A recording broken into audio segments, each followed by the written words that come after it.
Okay, continue on with this problem. So we've got this magnitude of this force is square root of 7. I could work out the angle if I wanted to, heading out this way. And you can see that it's going to be negative a half, so negative a half this way, and then 3 times square root of 3 on 2 that way. So it'll be heading out somewhere this way, all right? But we don't need that for the rest of the question, so I'm not going to worry about it in this situation. So I'm looking at calculating the acceleration if the object is 2 kilograms, all right? Now, we know that force is equal to mass times by the acceleration. And we've already worked out what the resultant force is, that magnitude of the force is. It's square root of 7. Okay, so I can say that this is square root of 7. I know my mass is 2 kilograms. Okay, so I put 2 here times by my A. So therefore A is equal to square root of 7 on 2. Okay, that's my acceleration. Okay, next part of the question is, how far will it travel after 5 seconds? Well, I know my acceleration. The acceleration is equal to that square root of 7 on 2. So I also know that acceleration is equal to dv dt. Okay? So dv dt is equal to this square root of 7 on 2.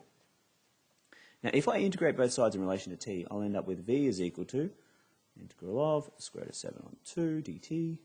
Okay, so v is equal to square root of 7 on 2t plus c. Now again, I need to know what the c is. Now I would look at what's the velocity when time is equal to 0. Now let's assume that in this situation the velocity was 0 at time 0. Okay, then in that situation, if I put 0 and 0 inside here, I end up with 0 is equal to square root of 7 divided by 2 times by 0 plus c, so c is equal to 0. And therefore I have an equation for my velocity. Okay. Now I need to look at the displacement for this situation. So v is equal to dx on dt, okay, because we're trying to find out the time travelled. So dx dt is equal to square root of 7 on 2 times by t. And if I integrate in terms of t, again, I'll end up with the displacement. So that'll be equal to, that integrated will give me t squared, okay, square root of 7, and that'll be all on 4, okay? And then I need plus c here, because I've integrated. Now again, if I assume that, you know, it started originally at the origin, and I can say where it started was at time 0, it was at distance of 0, okay? Then I can look at this in terms of, all right, it's, you know, that c value is 0 as well. And I could rewrite my, the x value as being square root of 7 t squared and 4.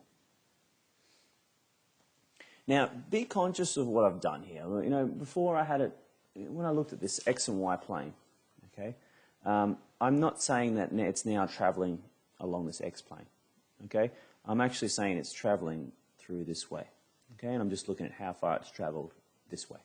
All right, so after I've done that, I've got this here as being square root of 7 on 4 on t squared. Now I need to look at it after 5 seconds. How far has it traveled?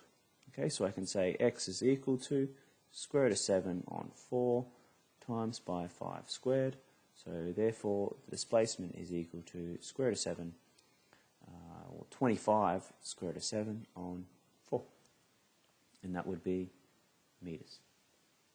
Okay, that's how far it's traveled after 5 seconds. Now, what is the momentum at exactly 5 seconds? Okay, so I know momentum is equal to the mass times by the velocity. Okay, so I need to get my velocity equation, which is up here, square root of 7 on 2, times by t. And I can say that momentum is equal to the mass, which is 2 kilograms before, times by this here, which is square root of 7 on 2, times by my t value at the time, which is 5 seconds. Okay, and when I simplify this momentum, I'll end up with 5 square root of 7, and it's kilograms meters per second. Okay, thanks guys.